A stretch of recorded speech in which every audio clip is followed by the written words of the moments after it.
Bom, dando prosseguimento, pessoal, àquilo de que eu falava antes, no caso das pedagogias institucionais, assim como em todas as outras vertentes do chamado movimento institucionalista, se trata de tentativas de transformação da sociedade como um todo pela via da transformação de instituições sociais separadamente. Então, no caso das pedagogias institucionais, se trata, né, desse campo de intervenção à escola. No caso que a gente vai ver em seguida da psicoterapia institucional, transformação do hospital psiquiátrico e assim por diante. Então, essa é uma ideia, né, que é pouco enfatizada nos textos e mesmo em muitas aulas por outros professores, e que é a conexão do movimento institucionalista com o pensamento político de esquerda.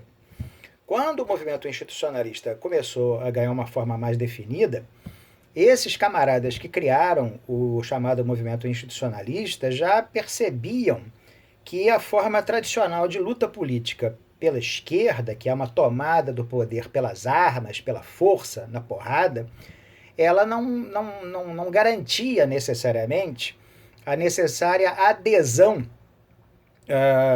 das populações a essa maneira de ser preconizada pelo socialismo.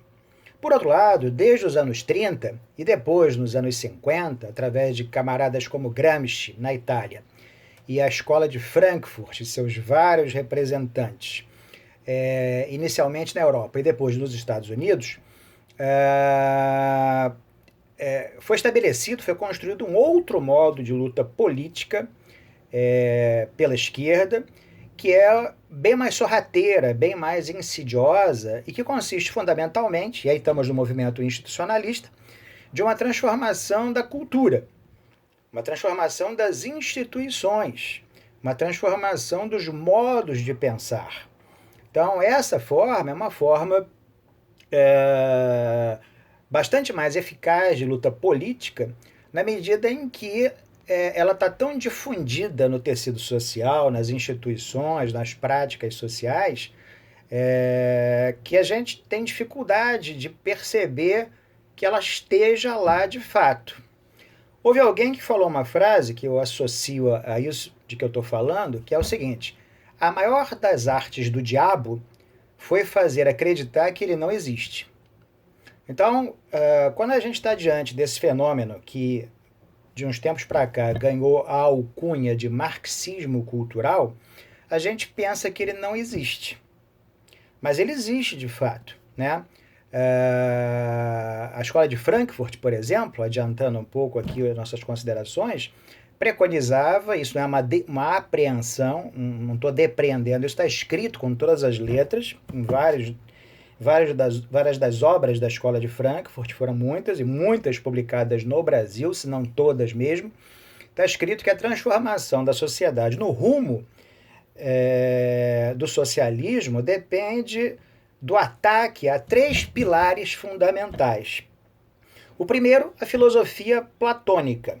E é por isso que vocês no curso de psicologia só aprendem Deleuze, Guattari, esquizoanálise, essas paradas, que são autores antiplatônicos. O segundo pilar é o direito romano. Ora, o direito romano é um condensado da sabedoria universal da sociedade que é a nossa, a sociedade ocidental. Lá, por exemplo, estão algumas das matrizes de várias instituições sociais que não interessam para o socialismo, como, por exemplo, o direito de propriedade, algumas leis que regem o direito de família e assim por diante. Então, o segundo pilar, o direito romano. Terceiro pilar, a tradição judaico-cristã, que vai determinar, né, milenarmente, determinadas formas de encarar o mundo, de construir a moral, de modelar os costumes sociais e mesmo de servir de oposição ao pensamento marxista, ao pensamento socialista. Não é à toa que, desde 1848, Manifesto Comunista, escrito por Marx e Engels, está escrito, é um dos clichês, que a religião é o ópio do povo.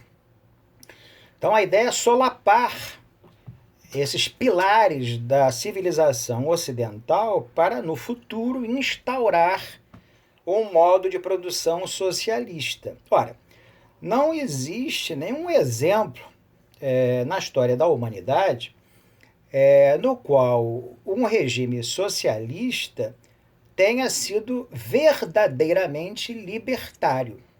Ao contrário, é de uma prisão ainda mais drástica que se trata. Então, quando esses movimentos se afirmam libertários, a gente deve dar um passo para trás, olhar com uma certa desconfiança, porque as experiências concretas disto deram em grandes merdas, né? E há sólidos e muitos exemplos disto que eu estou afirmando. Então, voltando ao caso das pedagogias institucionais, elas visavam, em bons termos, a transformação da escola para que, através dessa escola transformada, se construísse esse sujeito socialista do futuro. Todos nós, repetindo o argumento, em alguma medida, ou quase todos nós, pelo menos, somos socialistas light, né?